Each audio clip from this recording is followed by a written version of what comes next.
Bürgermeister, liebe Wiener und Wienerinnen,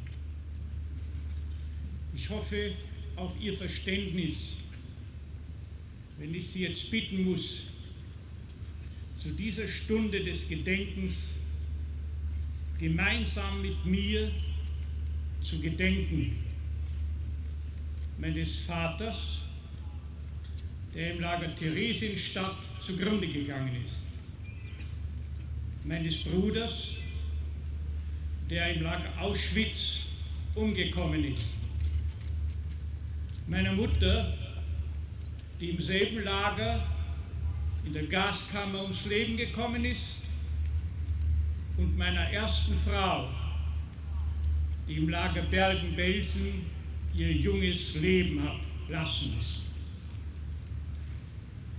Ich bitte Sie aber darum, von mir nicht zu erwarten, auch nur ein einziges Wort des Hasses. Wen sollte ich auch hassen? Ich kannte ja nur die Opfer, aber ich kenne nicht die Täter, zumindest kenne ich die Täter nicht persönlich, und jemanden nicht persönlich, sondern kollektiv schuldig zu sprechen, lehne ich strikte ab.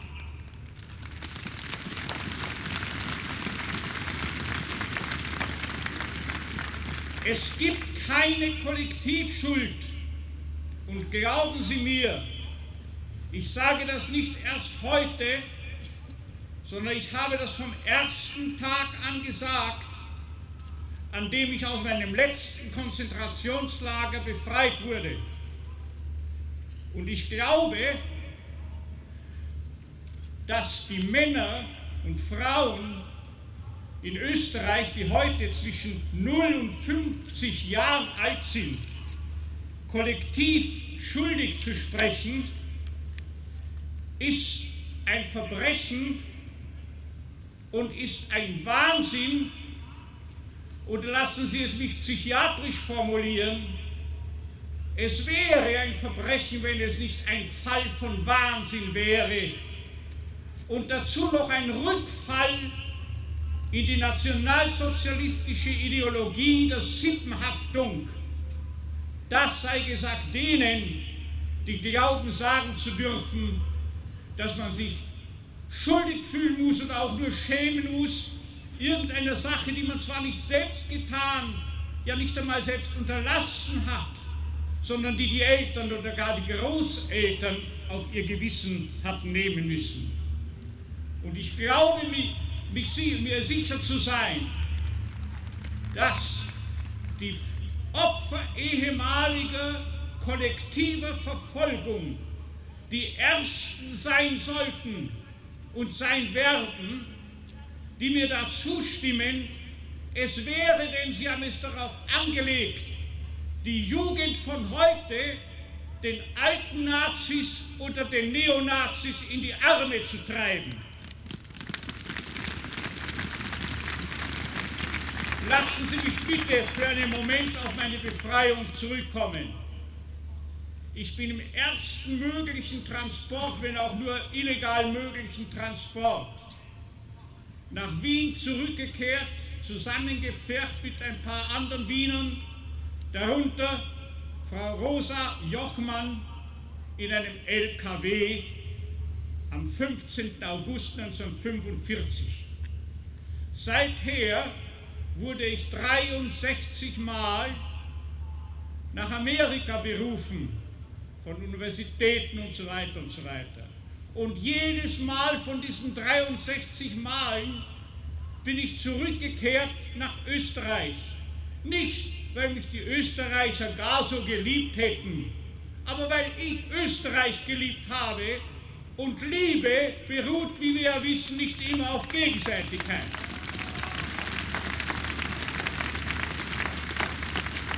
Wann immer aber ich in Amerika war, fragten mich die Amerikaner, sagen Sie, Herr Frankl, warum sind Sie denn nicht eigentlich schon vor dem Krieg zu uns gekommen?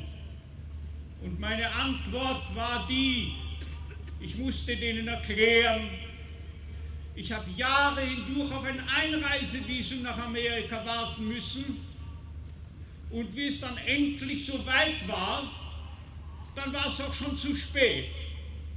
Denn ich habe es einfach nicht über mich gebracht, mitten im Krieg meine alten Eltern allein in Wien zurückzulassen und ihrem Schicksal unter den Nationalsozialisten zu überlassen, sondern es lag näher, dass ich dieses Schicksal zu teilen vorgezogen habe.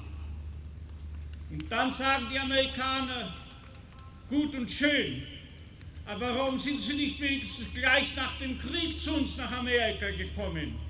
Warum sind Sie nach Wien zurück? Haben Ihnen die Wiener zu wenig angetan? Ihnen und den Ihren? Und dann sage ich den Amerikanern, schauen Sie, in Wien, da hat es zum Beispiel eine katholische Baronin gegeben, nebenbei bemerkt die Entdeckerin und Förderin des großen Arbeiterdichters Alfons Petzold. Und die hat eine Cousine von mir den ganzen Krieg hindurch in ihrer Wohnung als U-Boot versteckt gehalten und so ihr das Leben gerettet.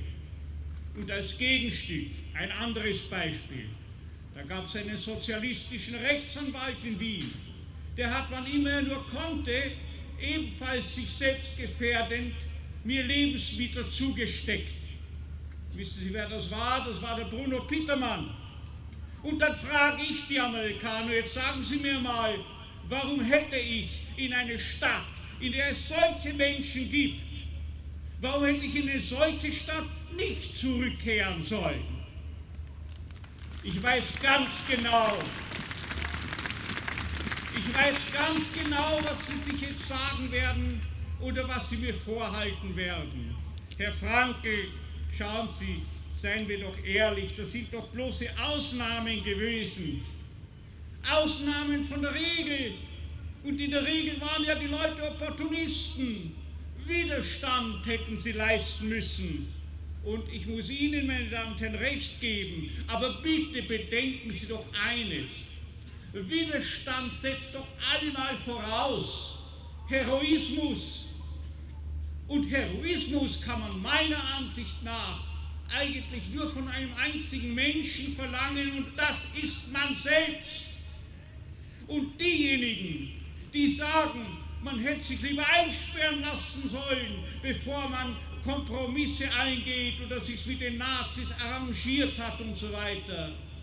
Vollkommen richtig, aber eigentlich darf das nur jemand sagen, der für seine eigene Person unter Beweis gestellt hat, dass er es vorgezogen hat, sich in ein KZ stecken zu lassen, anstatt irgendwie sich selbst und seinen Überzeugungen untreu zu werden.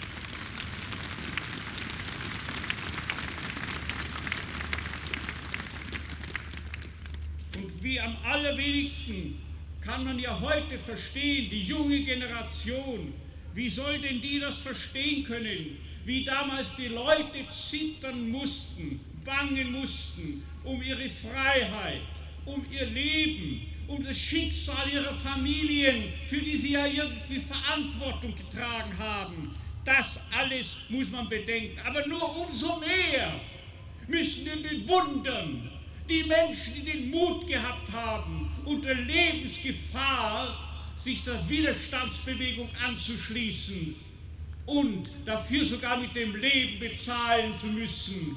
So wie mein bester Freund damals, sein Name war Hubert Gsuhr, der wegen Wehrmachtszersetzung verurteilt wurde zum Tode und sein junges Leben geendet hat unter dem Fallbeil. Meine Damen und Herren, der Nationalsozialismus hat den Rassenwahn aufgebracht. Aber wenn ich Ihnen verraten darf, wie ich darüber denke, dann lautet meine Antwort so: Es gibt eigentlich nur zwei Menschenrassen. Und das ist die Rasse der anständigen Menschen und die Rasse der unanständigen Menschen. Und die Rassentrennung geht quer hindurch durch alle Nationen. Und innerhalb jeder Nation quer hindurch durch alle Parteien und alle Gruppierungen sonstiger Art. Auch in den Konzentrationslagern ist man hier und da, sogar unter der SS, auf den einen oder anderen halbwegs anständigen Kerl gestoßen, genauso wie umgekehrt auf so manche Falotten unter den Häftlingen. Gefahr droht ja nur anderswo. Die anständigen Menschen sind in der Minorität. Die anständigen Menschen waren immer eine Minorität und werden, glaube ich, auch immer eine bleiben. Aber die Gefahr liegt ja anderswo. Die Gefahr liegt dort, wo ein Regime, wo ein politisches System die unanständigen Kerle an die Oberfläche schwemmt und mit anderen Worten dafür sorgt, dass die negative Auslese einer Nation ans Ruder kommt. Das ist die eigentliche Gefahr. Aber davor, meine Damen und Herren, ist von vornherein keine einzige Nation gefeit. Und in diesem Sinne wage ich die Behauptung, dass grundsätzlich jede Nation holocaustfähig ist. Und was sind die politischen Konsequenzen, die wir aus alledem ziehen dürfen? Es gibt meines Erachtens nur zwei Stile von Politik. Oder lassen Sie mich sagen, zwei Typen von Politikern. Die einen, das sind diejenigen, die glauben, der Zweck heiligt die Mittel. Jedes Mittel, terroristisches eingeschlossen. Während die anderen Politiker sehr wohl sich dessen bewusst bleiben, dass es Mittel gibt, die selbst den heiligsten Zweck zu entweihen vermöchten. Und dieser Typus von Politikern ist es, den ich es auch zutraue, dass er aus all dem Lärm um diese Märztage heraushört die Stimme der Vernunft und heraushört die Forderung des Tages, oder besser gesagt dieses Gedenktages, und die kann nur lauten, dass alle, die guten Willens sind, endlich einmal die Hände einander entgegenstrecken über alle Gräber und alle Gräben hinweg. Danke. Nach dieser zutiefst berührenden und wichtigen Rede von Professor Viktor Frankl geht die Großkundgebung zu Ende.